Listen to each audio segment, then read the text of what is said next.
This episode is brought to you by Mug Root Beer. It's 3 p.m. on a Thursday. Too late for a coffee, too early for a beer. So you walk around aimlessly in search of a mysterious third beverage. That's when you hear it. The sound of the dog. The sound of Mug Root Beer. So drink Mug Root Beer if you got that dog in you.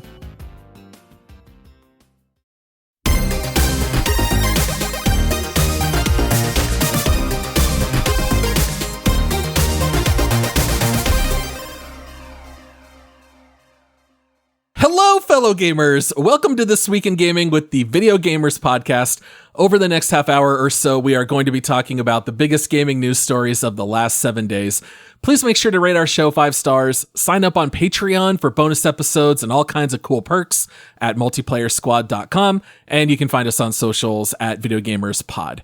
I am your host, Paul, and joining me, you can see him fighting zombies with spotlights and backstabbing Rosetta soldiers with a machete.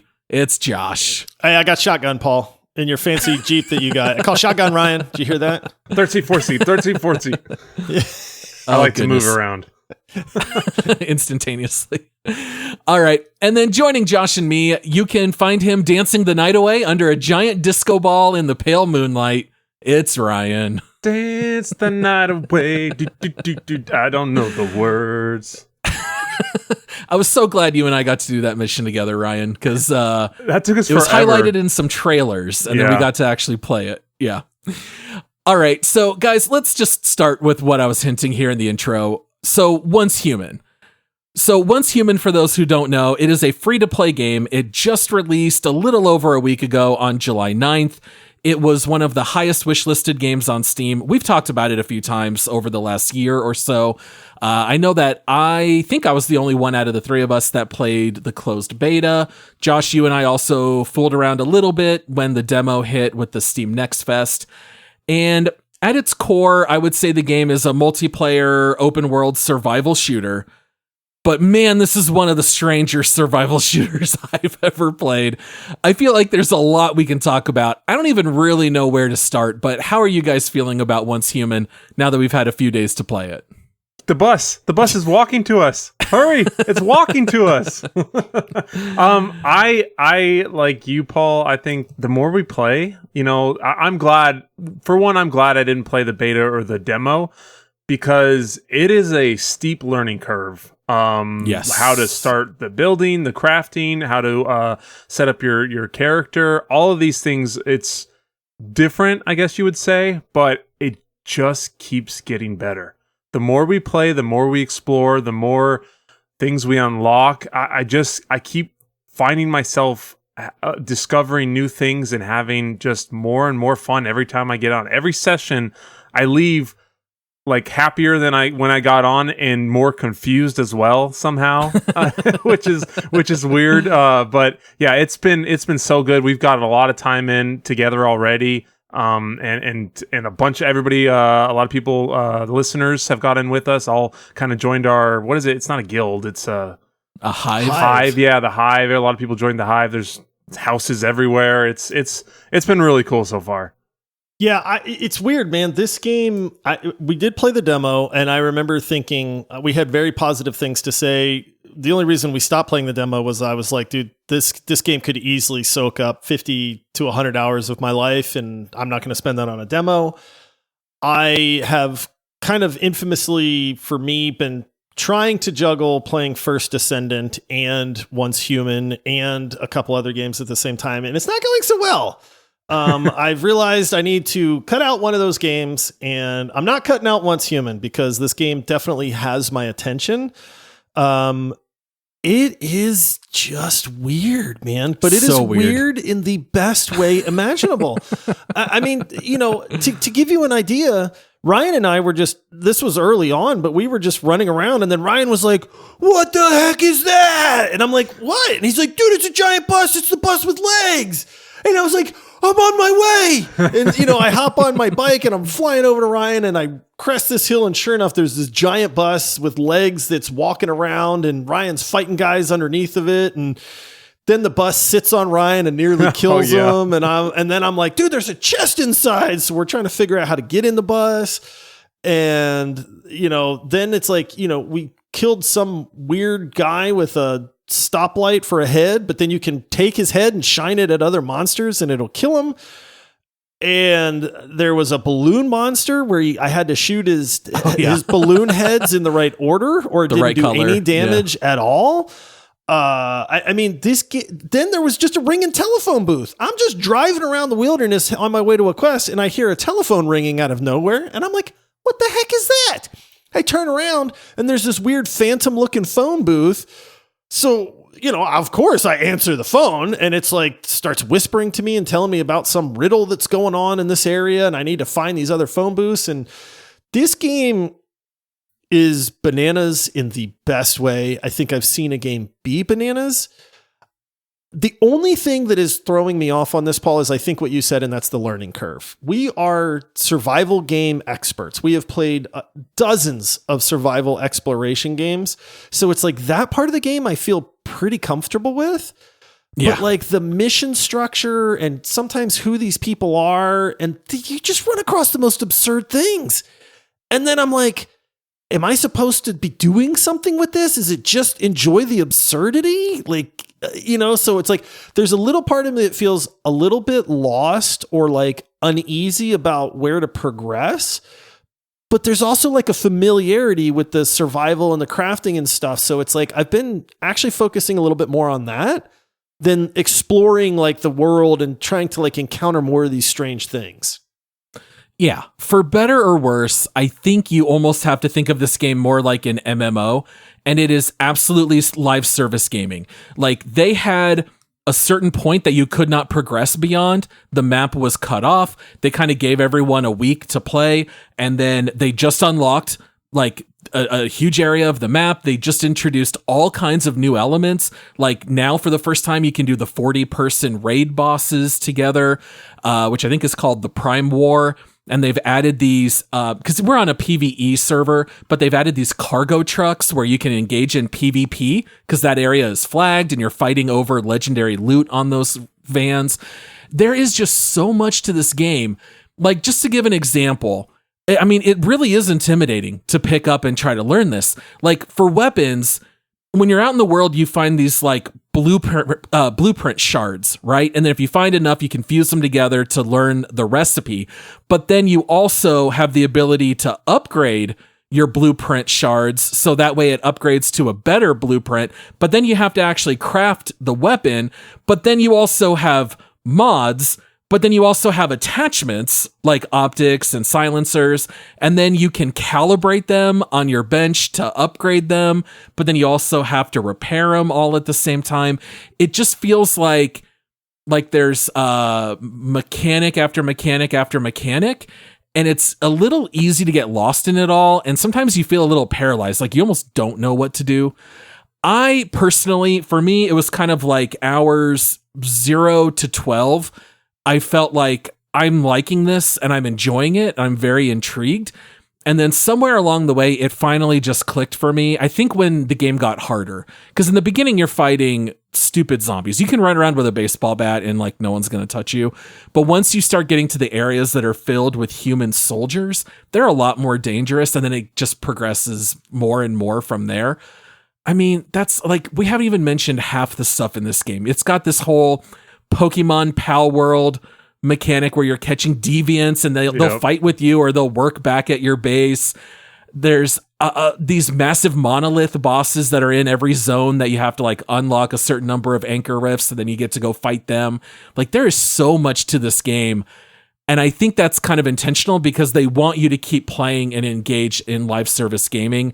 And I don't know how long we're going to be able to play, but for me, it's hitting on all cylinders, at least right now. Well, you already picked up like 4 weeks worth in a week or two with how much you've been on. But it does. It seems like there's a lot of just little cool parts from all these different types of games. They kind of mashed up into this wild, weird, crazy game. Like, you even have like kind of echoes, like in Star Wars Jedi, Survivor and stuff. And then you have the little notes you can drop, like the Souls games, about around missions, and people can give each other hints and stuff. There's just so many cool things and neat features that we just still keep discovering too. Once you get past that kind of curve of learning how to do it, like I said, it just keeps getting better and better. Yeah. I think I can tell you why it's working so well for me. Because when you play a survival game, whether it's Rust or Valheim or whatever, inevitably you're generally just like you're mining basic mats like tree logs and stone and copper, and you're building basic stuff, and then that gives you the ability to go farm higher mats, which then just lets you now make higher equipment to get even higher mats, and you kind of get stuck in that spiral and there's nothing beyond it. This game almost like enters entirely new phases. Like when you first pick up this game, you're just worried about building a base. And then the second you finally nail down the base mechanics, well, now you're worried about the survival elements because you do have to eat and you have to drink and all the water is dirty. So I got to build this stove so I can boil my water, and I've got to make salt, and then I can combine salt with meat in a meat rack. And now I've got food that's not going to spoil. But then as soon as you unlock like power and refrigerators, well, now food is no longer a concern whatsoever. And now you're focusing on exploration. And when you're out in the open world, you're running across random jump puzzles, or there's like things like in the game Superliminal where you have to line up stuff properly and then it spawns crates. There's like whack-a-mole that you play literally in an arcade that you can find in Once Human, and that unlocks blueprints and other items. It just seems like as soon as you think you have the game figured out, you play for 5 more minutes and they just introduce something entirely different. And to me, that kind of progression, it's not just worrying about crafting. Crafting's a part of it. And then soon enough, you're handing off crafting to your deviants, and now you're focusing on all this new stuff. And I'm really loving it. I have 20 hours in so far, and I really hope I'm able to get at least 50 in this one. Yeah, I feel like I'm just scratching the surface of this game. Is I think part of the excitement, but partly why I feel like diving in more is a little daunting to me. And I definitely do plan on diving in more because this game is unique, man. But there's some familiarity with if you're just out and about and you're exploring and you find like a tiny little dungeon. And then you go in this dungeon, You don't know what the heck you're finding, and then you fight like this little mini boss at the end of this dungeon. We did one of those, and then the crazy thing was one of us found a key card as an item, right? And then we're like, we kill the little dungeon boss, and then it's like, well, what's this key card? And then as we're leaving, Paul, you were like, oh, guys, I found where to use this key card. There's an elevator over here. Well, then we're like, well, I mean, let's go on the elevator. We go down the elevator. It drops us off into this like preschool lobby where it's just a bunch of toys and there's a door down there. But as we're walking towards the door, our characters are shrinking down and the room is growing like we're in Alice in Wonderland or something. And we were all like, what the heck is this? We get through the door where these little miniature people in this gigantic like playground area. And now we have this like wave defense that we have to do. We get absolutely wrecked because I don't know if we were just ball. Yeah, they're like the monsters are coming down like a skee ball thing. And like, what is this, man? But like that stuff is all over the game.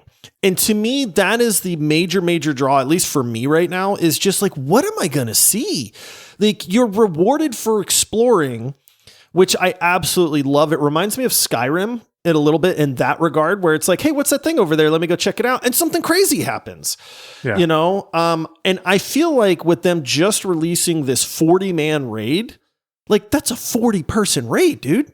Yeah. Like that's no slouch of a raid.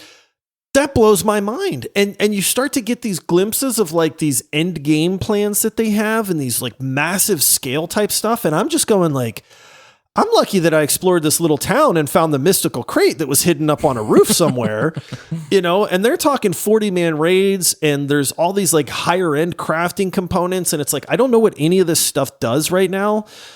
I think I need to just kind of forget about it until I know about it kind of thing. Instead of being intimidated by it, just be like, I don't know what a star crom is or why I need to upgrade my star crom from level 1 to level 3. And then I can put my star crom in a stardust converter. And then that'll turn the star crom into a star burst or something, and then it's like I don't know what any of that stuff is, you know. The next person that you says don't star. need to. Like the key is you don't need to. I got my motorcycle. I'm cruising around. I find something cool. It's very easy to play with friends. Cooperatively, the game works great. The three of us have fought a couple of the big main bosses, like you said, at these facilities. We've done some dungeons. We've just explored. This game kind of has it all, man.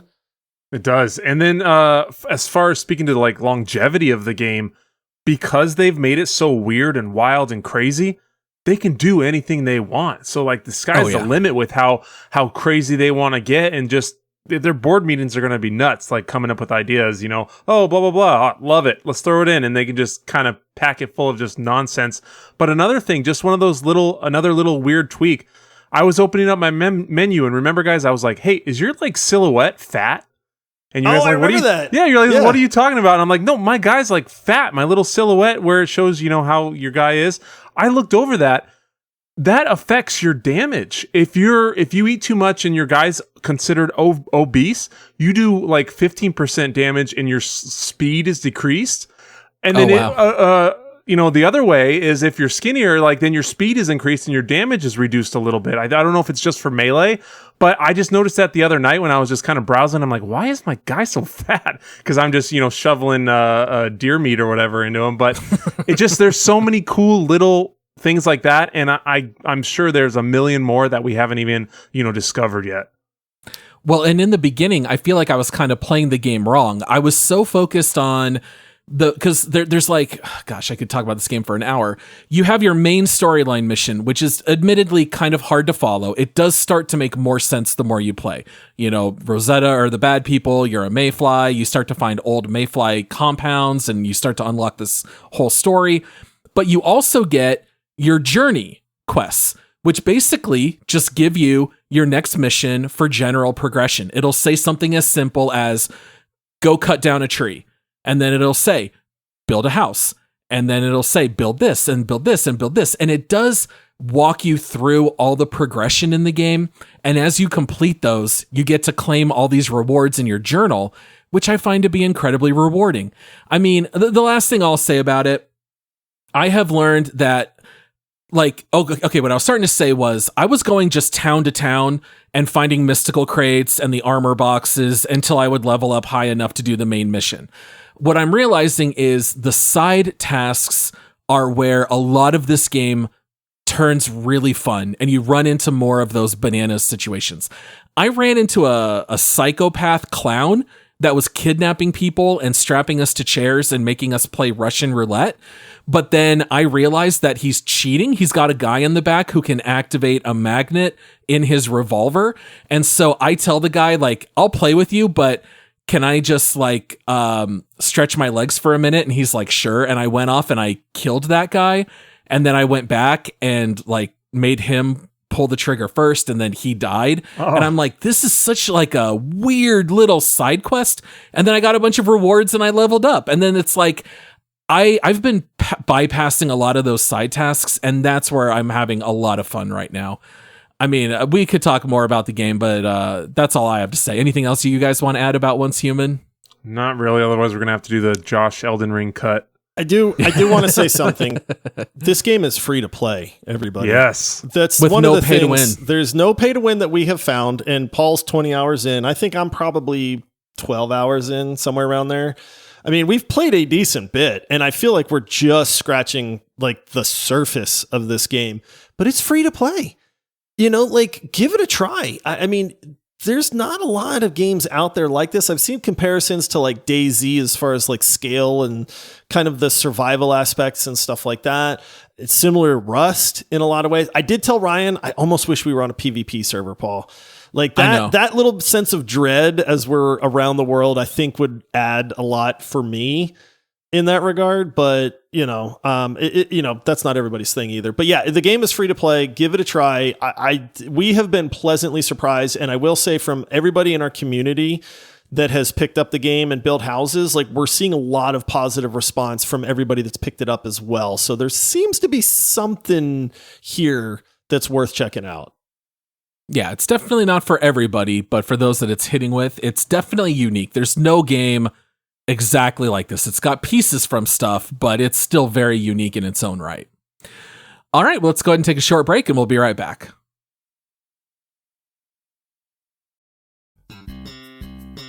This episode is brought to you by Mug Root Beer. It's 3 p.m. on a Thursday. Too late for a coffee, too early for a beer. So you walk around aimlessly in search of a mysterious third beverage. That's when you hear it. The sound of the dog. The sound of Mug Root Beer. So drink Mug Root Beer if you got that dog in you. Newsflash, you can lose weight like a celebrity without being a celebrity. New Glucotrim from GNC delivers serious results with a proven formula that features ingredients derived from nature, like berberine. And the best part? You don't need a crazy expensive prescription. Glucotrim works with your body to support healthy blood sugar and protect lean muscle mass, unlike other products out there. And did I mention it's caffeine-free? So if you want real results, get on that celebrity weight loss level with new Glucotrim. Get it at GNC. All right, guys. Coming up next, Nobody Wants to Die. All right, we mentioned this just a couple weeks back. This is a detective noir game set in the future. You are hunting down a serial killer who has been targeting the rich. And if that name rings a bell, you might remember us talking about how it takes place in the future. It looks a little bit like The Matrix, where they're like growing these bodies in all these pods, and people are actually born, and then they pay the government to rent these bodies, and they can also put you in a new one. And so if you have money, you can basically live forever. And in this game, you're playing as this detective. It takes place in the future, but it's got a very like 30s, 40s aesthetic to it. And we've really just been curious to know, what is the gameplay going to look like? Because we saw some elements about time and about reconstructing like crime scenes and stuff like that. Well, this week we finally got a 10-minute gameplay video that showed what the gameplay is going to be like. Now, this is very funny timing to talk about this because we just got that gameplay trailer, but this game will have released already when this episode comes out. So whatever we say, we might be totally right or totally wrong, but I was very curious to hear you guys. Now that you've seen the trailer, are you more or less interested? What are your thoughts? I'm a little bit less interested, to be honest. I will say there were a couple really cool parts of the trailer. Like the guy's in his car, he's talking to somebody. He opens the door because it looks like he's at like a drive-in or something. Yeah. He opens the door and you get this massive like view of like this high-tech city. He's 40 stories up, just chilling up in the air. Very reminiscent of like either Star Wars or like The Fifth Element. You know, where it's like you look down and there's just 70 layers to the city. And I thought that was really cool. It was almost like that step out moment that Bethesda talks about with their games like Fallout and, you know, that kind of stuff, where I was like, whoa, that's kind of cool. But then it got into the gameplay. And it's like, it's just like, it's almost like a seek and find in a way. Like, I know that sounds trivial, but like, you know, he's in the same area that they've shown in every single trailer, where it's the tree/bar that has exploded and with the dead guy hanging. And it's like, okay. And it's like, he just lights up an area, like it makes a bubble, and then he goes into the bubble, and then it's like, there's a clue, and it's obvious to see. And he looks at the clue, and then there's a little bit of narration, and then he goes into another bubble and he finds a clue. And then you gotta take a picture. Yeah. Oh yeah. I forgot about the picture part. And so it's like, this game better have the most amazing story. Like maybe it does, you know what I mean? Like maybe this is like a really cool, well-written story with a lot of twists to it, but the gameplay portion of it looks kind of lame to me right now. Well, you see, nobody wants to die, huh? that was for Paul. But I'm kind of the same way. I did definitely get that Fifth Element look when he kind of looks over. Looks beautiful. Looks really kind of a cool setting, kind of dark and gritty with that futuristic but kind of throwback aspect to it. It's like 1930s cyberpunk. Is legitimately like the mix, and it's a really neat mix, but I don't know. Yeah, I don't know if that'll carry this game or not. Same thing with like the gameplay. I mean, he pulls out that little magnifying glass tracker thing, but the screen was so small, and the way he's looking at it, and he's following just these two lines. But then I'm like, wait, there's two other lines that go that way, and then he just circles around. And a couple times, even on that gameplay video, you can see where the mechanics didn't quite work right, and he like bumped into something and had to kind of go around. I'm like, whoa, you probably shouldn't have left that in, this when you're showing the game. But yeah, I definitely, once I saw that, the height meter for me got turned way down. I don't know, it just didn't seem to sit right, to draw you in to want to discover those things, to want to solve this case, if you will. At least from what I saw.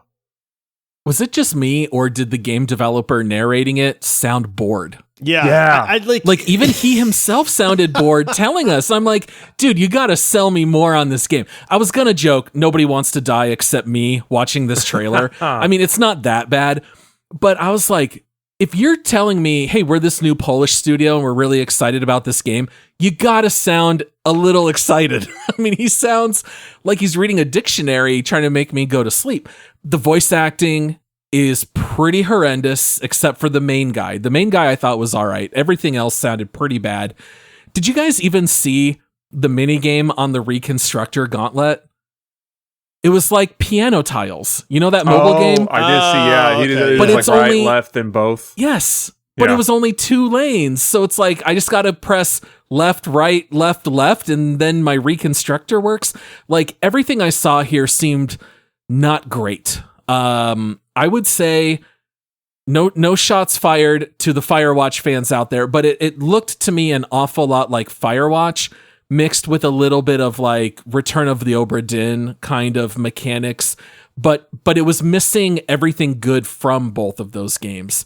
So I'm not saying I'm giving up on the game, but if I find out that this game is like a 68 on Metacritic, I'm not going to be shocked at all. I was going to say, this is absolutely one of those games where, for me, review scores will sway my opinion on it, because as of right now, I'm cautiously semi-interested in it after everything that we've seen.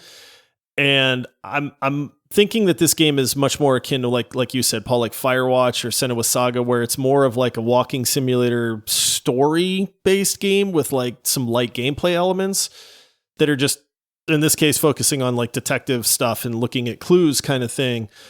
But if this game comes out and people are like, yo, this game had some of the best twists I've ever seen and some great storytelling, and this is a 9 out of 10, like that would definitely sway me. Sure. But otherwise, like I'm kind of expecting like the 6 or 7. And then at that point, I think I'm just going to go like, cool, and then just not worry about it anymore. Yeah. Well, I mean, we've all played those games where you're kind of unsure, and then, oh, okay, this actually is a really cool game. I'm glad I got this. Or, oh no, I shouldn't have wasted my money on this. This is a bad choice. I wish I would have known beforehand. So yeah, same thing. Wait and see what those reviews say, and then maybe play a free game. It's because I tend to like these games more than you guys do. I think these kind of narrative walking simulators, for some reason, because it really kind of goes against most games that I like. But I was higher on Senua's Saga than both of you. I really like Firewatch. I mean, What Remains of Edith Finch. Like, there's all these kinds of games that I really enjoy. And if this is one of those and it's done well, like, I would like that. But there's just something about it that's not grabbing me right now. Yeah, absolutely. Which is rather disappointing, because I think the detective genre is kind of like wide open. Yeah. It's such a cool idea. Why can people not make better detective games? I don't get it. Gotham Knights had this whole promise about solving these mysteries and all, and it was nothing. It was literally looking at a body, click on the 4 clues, and then that was all there was to it. Even the old Arkham games had a little bit of an element of this, where it would be like, I'm detecting perfume, and then you follow the clouds, and it's like, we can do so much more than that. I really want to see someone knock the detective genre out of the park. Again, not to talk about LA Noire again, but that might be the best detective game that we've had, and I'd love to see someone top it. All right, well, let's move on and talk about our last story of the week. We got a reveal trailer for an upcoming game called Black State. It's a third-person action-adventure game that 100% took an awful lot of inspiration from Metal Gear Solid, which, of course, Ryan and I have always been fans of. Josh, you've joined the mix. You played Phantom Pain for the first time not long ago, and you loved it. That was your first Metal Gear Solid. Yep.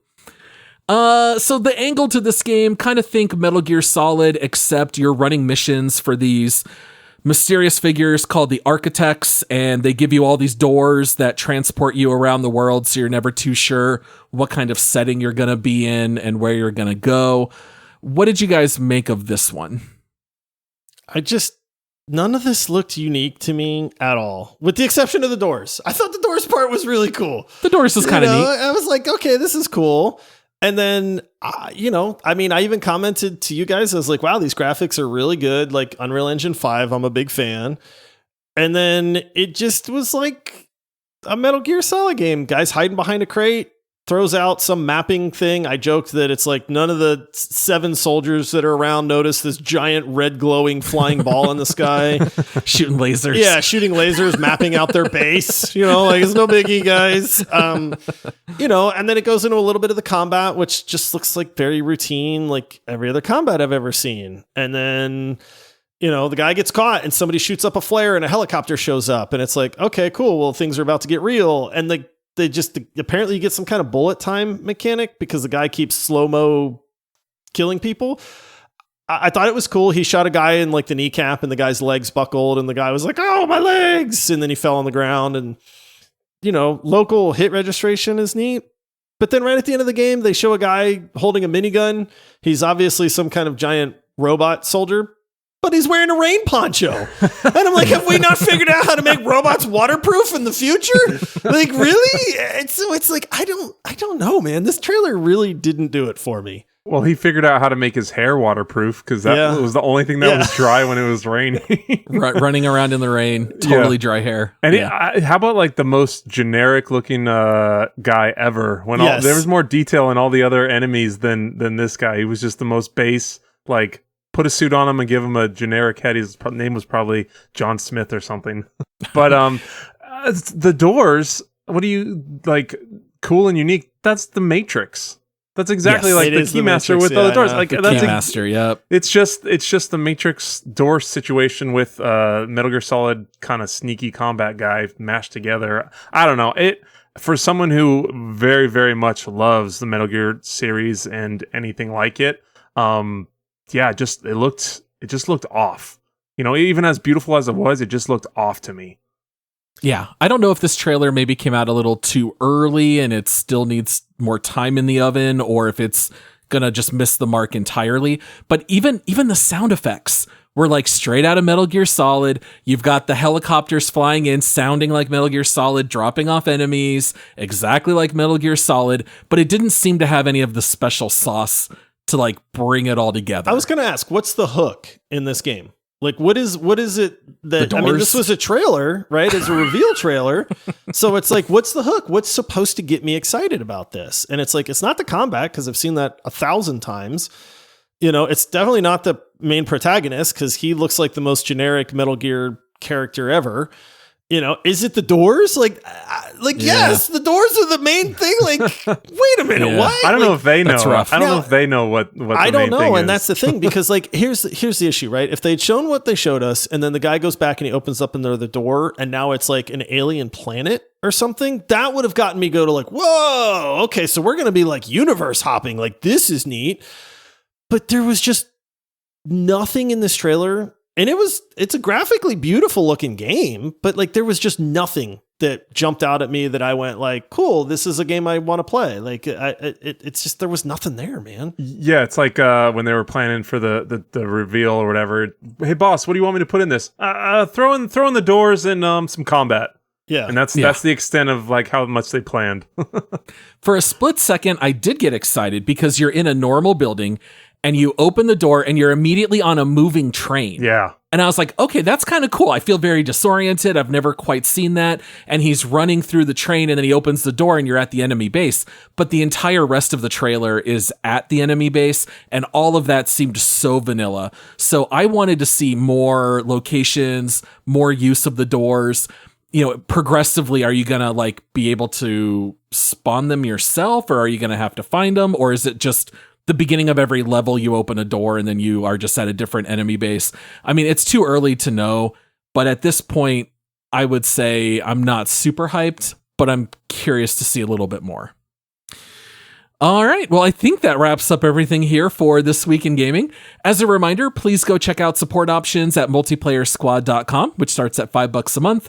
And we would love it if you would rate our show 5 stars. You can come join our free Discord, and you can hit us up on socials at Video Gamers Pod. Thank you so much for listening to this episode. And until next time, happy gaming. See ya. All right. See you, everybody.